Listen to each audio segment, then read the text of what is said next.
Wus dumugi mang wayahing mangsa kala saking panguwasing Gusti kang Maha Kawasa ana titahing Gusti kang asipat priyata menapi wanita kang badhe apalakrama nenggih ingkang asesilih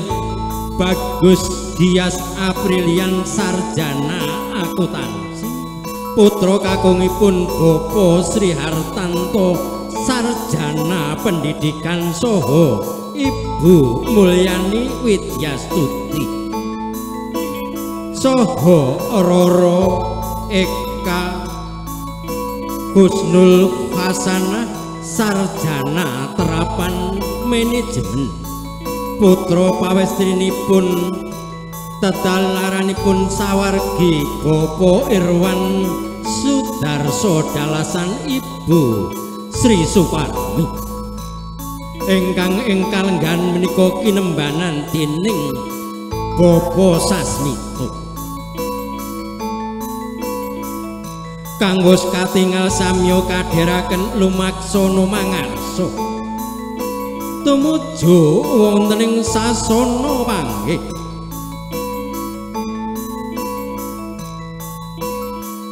lon-lonan genira lumaksana tumuju ing sasana panggih wus hanya ketiunggian kang tinuju nenggih wonten ing sasana panggih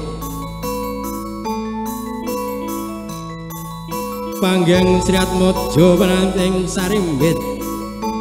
kawiwitan balangan gantal ingkang winastan gondang kasih dalasan gondang tutuk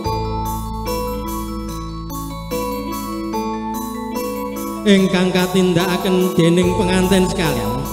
sinarengan balangan gantan sesarengan hani bani jajaning Sri Atmaja pengantin sekalian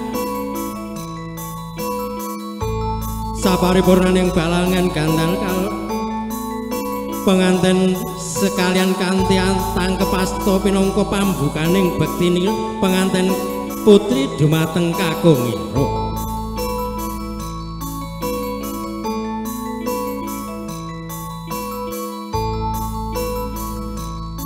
ing salajengipun kalajengaken pengantin kakungan tian bakti ganti kang tilambaran tilamaput mengko para lempita pecahing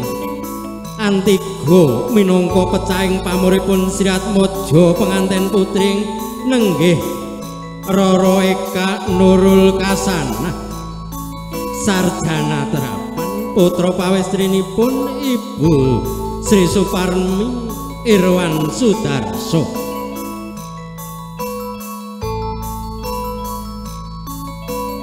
ing salajengipun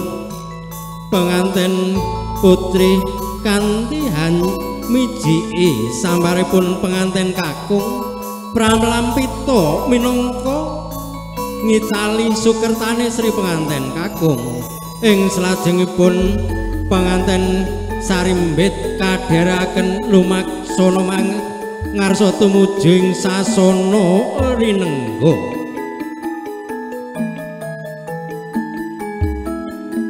kang ibunipun Sri Atmaja pengantin putri Tutwuri Handayani wis caket hanya ketiunggian kang tinuju nenggih wonten ing sasana rinengga pengantin Sarimbit kahaturan lenggah wonten ing sasana rinengga